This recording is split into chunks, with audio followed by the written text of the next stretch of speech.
The Word of God tells us that evil men and seducers will wax worse and worse, deceiving and being deceived.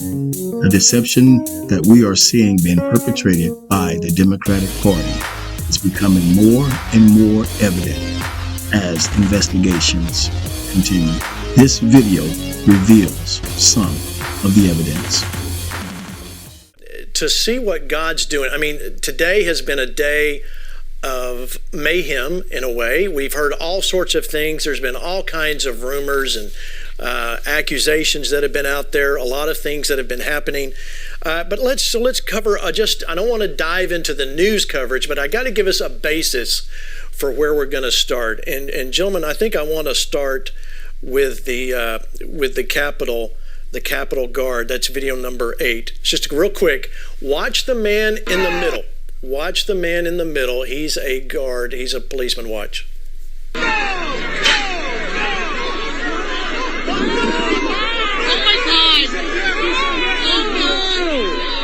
Did you see that? He was waving them in.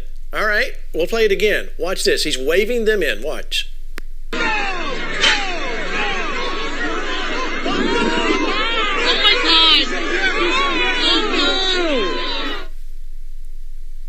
There you go. Lance, what do you think? What do you think when you see that? Well, it's not only that, Gene, but it's the other footage you have of the bicycle racks that have 4 policemen in front of them that open them up and basically wave the mob through before it gets to that segment. Then there's the odd piece of video that came out today from a blogger named Fog City Midge, who has 10 police on one side of the Capitol building on the most vulnerable and historic and significant day of the election, you could say.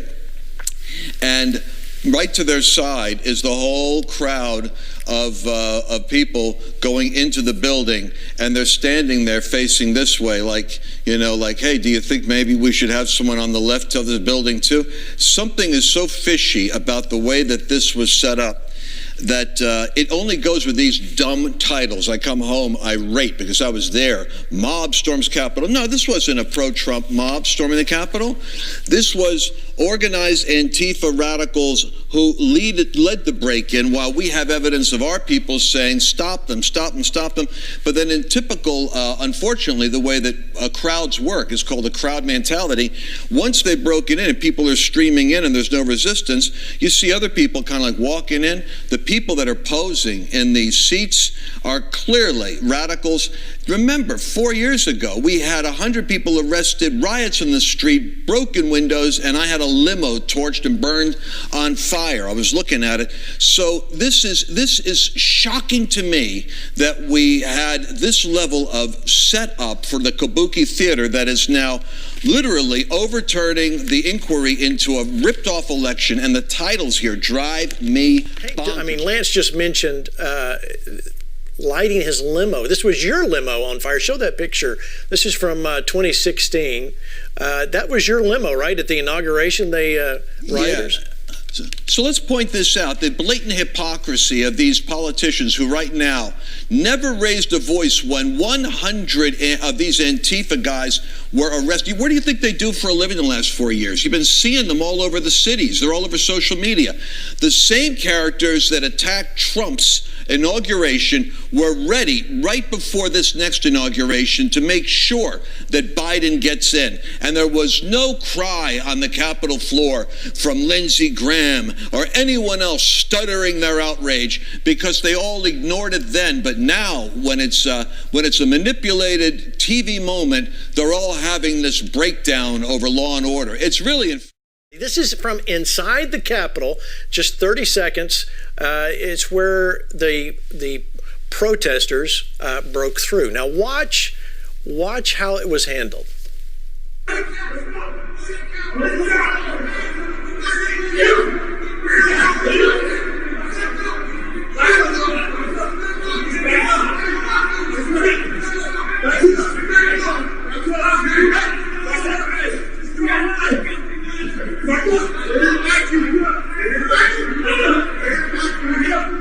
Take it.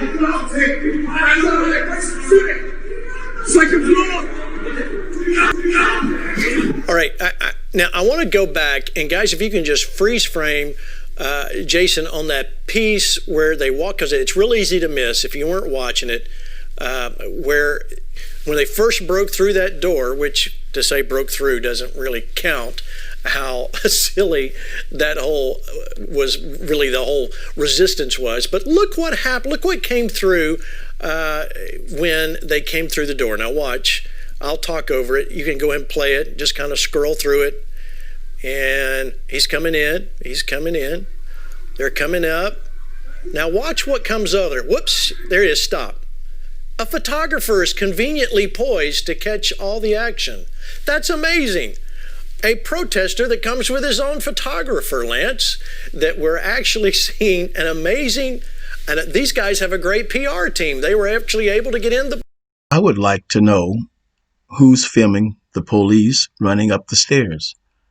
As you can clearly see, a shoulder and jacket, which appears to be a label on the jacket. Was there another police officer filming? Sounds pretty suspect to me. This appears to be staged. This is from the French journalist. Let me know if they'll pull that and get it up. But I want to show you something else. Okay, they've got it ready. All right, I want you to watch. This is our crew in D.C. Mike Garofalo actually ran into a French journalist. I want you to hear what she had to say.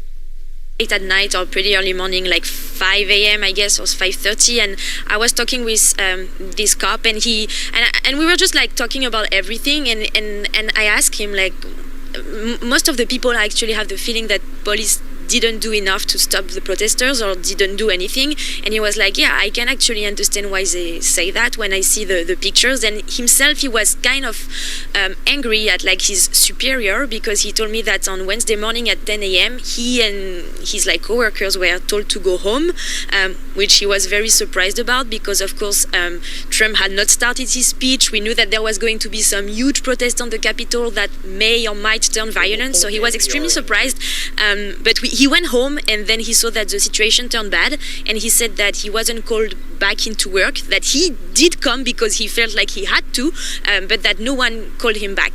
So yeah, so he was very surprised about that they were not like requested to be at work when such a big event was going to happen. So they were sent home. Now she's a reporter for I-24 News there in France, and the people were sent home. This is just amazing. But wait, it gets better. All right, I want to put up this tweet that actually NPR, National Public Radio, put out there. Look at that. Now, you're saying, why are you showing this? Look what's underlined. January 6, 2021 at 9:33 a.m. Eastern Time. Trump supporters storm U.S. Capitol and clash with police. Now, Lance, you were there. I was watching on television. Anything happening at 9:33 a.m.? It was at least past 12 noon when these events unfolded, as I sat and watched it on television. Call it conspiracy theory if you want to, but the facts are the facts. I'm telling you, we should get those prophets on our program, because they're doing a better job than we are of predicting these things. Yeah, that's right. Okay, I'm telling you, I just want you to see the level of what we're dealing with. All right, so I got one more, and then things are going to get better, I promise. You need to see this at its best. I want you to watch this video. Now, this gentleman was there when buses of rioters, Antifa, BLM, whatever you want to call them, they arrived. But there's an interesting note. Now, it's a little bit long of a piece, but he's going to walk down. He's going to show you. He takes a video of another video. You'll see what I mean.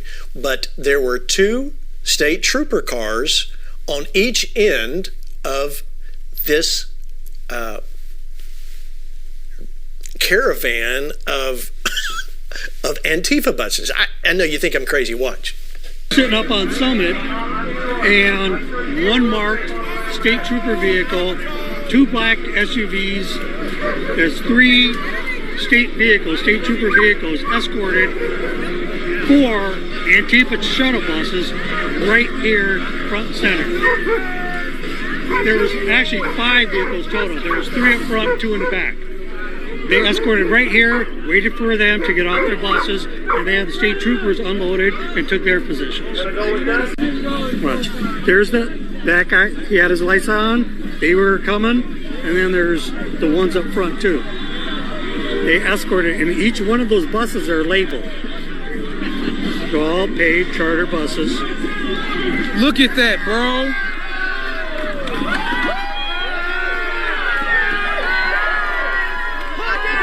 Check this out. Watch. Here's the black SUVs up front, and wait till you see who leads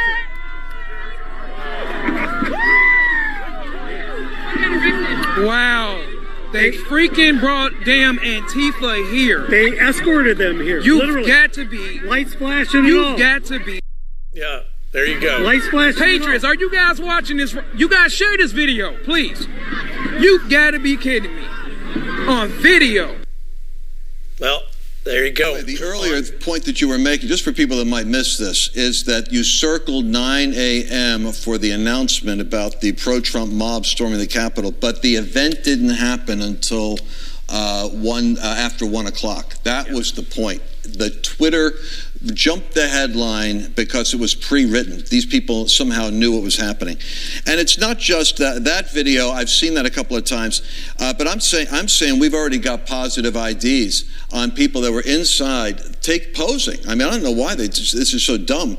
They're posing for the pictures of their storming the Bastille, but you can identify their face in Twitter feeds with their activism with BLM and Antifa and where they've already showed up in other riots and protests. So the idea that this was led and initiated by professional activists in order to make Trump's movement look this way is exactly what we endured for a whole year during the campaign. This is happening.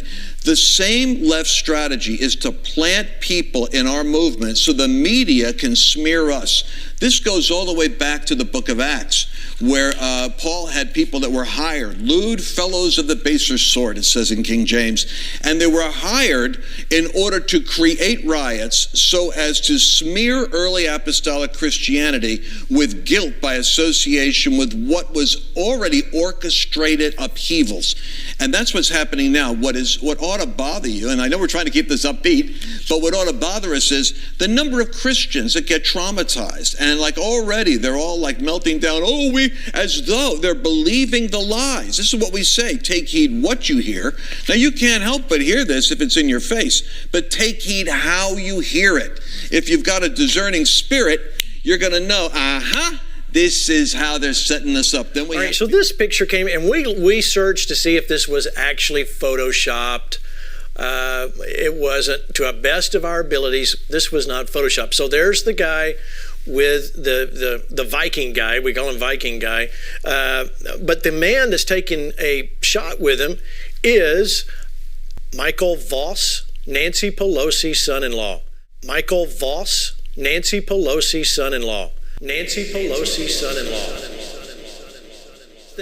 If there's anything we've seen, ladies and gentlemen, since we've gone through this, we have seen so much revealed from November 3rd. We thought we knew what was going on. We had no clue what was going on from November 3rd until yesterday and today. Just the amount of corruption. I'll just say corruption and the long fingers of China and everything else that's going in there. But here's the great news. We have a hope.